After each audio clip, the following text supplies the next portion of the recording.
In 2018, the UK commemorated the centenary of some women gaining the right to vote with the passage of the 1918 Representation of the People Act. However, the vote was only the first victory and enabled women to campaign for other issues.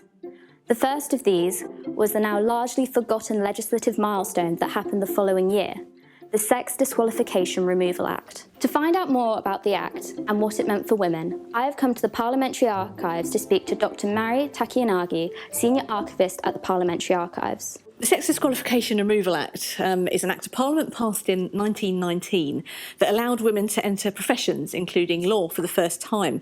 As you can see, we've got the Act in front of us here from the Parliamentary Archives on the table, and the title on the front here says, "An Act to amend the law with respect to disqualifications on account of sex." And this is explained a little bit more on the inside, if I open it up here.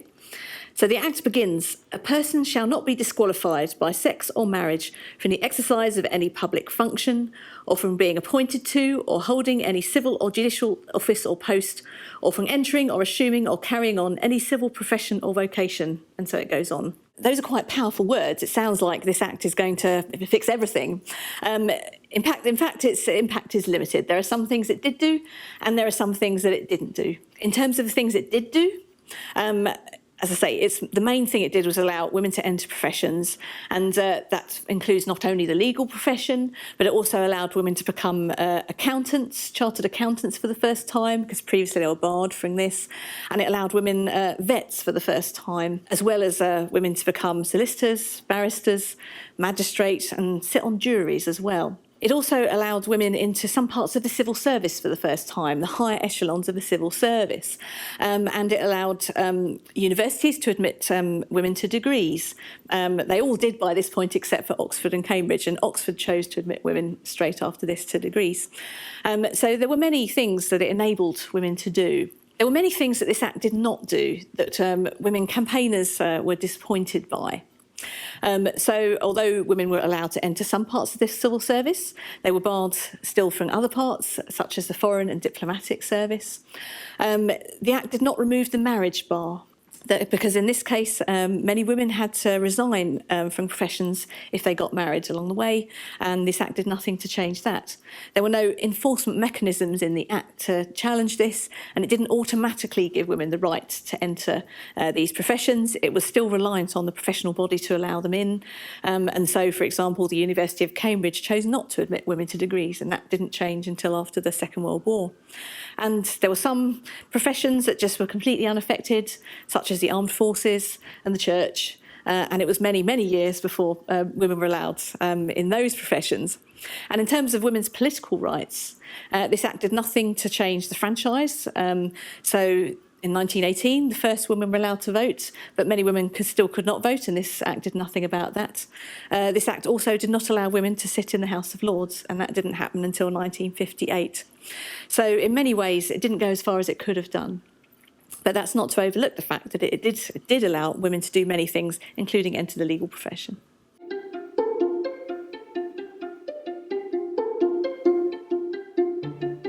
The Sex Disqualification Removal Act actually originated in a completely different bill.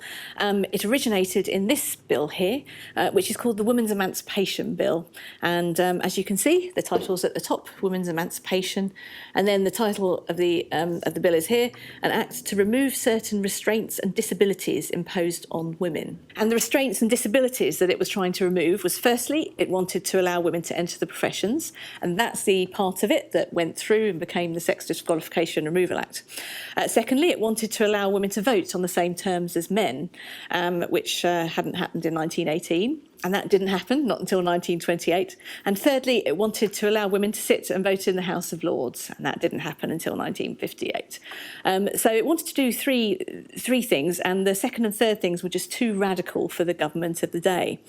Nevertheless, the Women's Emancipation Bill was remarkably successful in its passage through the House of Commons. So it was introduced by the Labour Party, who were the opposition at this time. We have a coalition government, which is led by a Liberal, David Lloyd George, and mostly composed of Conservatives. And so the Labour Party were the opposition, and this was their bill they brought in. But despite coming from the opposition party, it was voted all the way through the House of Commons against whipped government opposition at the end. You can see from this document in the middle how this progressed. So this here is a publication from the Women's Freedom League. Now, the Women's Freedom League was formerly a suffrage organisation. It continued to fight on the suffrage after 1918, but it also moved on to campaign on other issues. And I think it's really interesting. This shows how the women fighting for the vote before 1918 weren't just fighting for the vote, they were fighting for the vote because they wanted to change the law to improve society in other ways, and one of which was through this bill, the Women's Emancipation Bill. And they've listed here all the MPs who voted in favour of it, and then all the ones who voted against it, their friends and their foes, because obviously they wanted the whole bill to be passed. But although it passed all the way through the House of Commons, it then fell in the House of Lords. This didn't stop the Labour Party being very proud of it. And what you've got just here are two election leaflets. This one is for the Labour Party, where it mentions the fact that it was Labour's Women's Emancipation Bill, and therefore they say the Labour Party is the women's party, and therefore women should vote Labour. But also we have here a coalition leaflet, which mentions the Sex Disqualification and Removal Act as an act passed by the coalition government, the Liberal Conservative government, and says here, women, use your votes to support the coalition. So both sides tried to get some political capital out of it. And the other document I've got here is a letter from Waldorf Astor, who was a husband of Nancy Astor, to Andrew Bonar Law, leader of the Conservative Party. Astor was a Conservative minister. And it's in the wake of this vote on the Women's Emancipation Bill to say, I hope the government will accept the verdict of the Commons on the principle of equalising the political rights of women. So Astor thought that the government should go whole hog and support equalisation of the franchise. And he goes on to say, it would be most unwise for the Cabinet to alienate the 5 million voters concerned. And this is 5 million women who didn't get the vote in 1918 because they were younger than age 30 or because they didn't meet the property qualification. And it just goes to show the strength of the feeling in the House of Commons in support of the Women's Emancipation Bill. But unfortunately, the government didn't support it.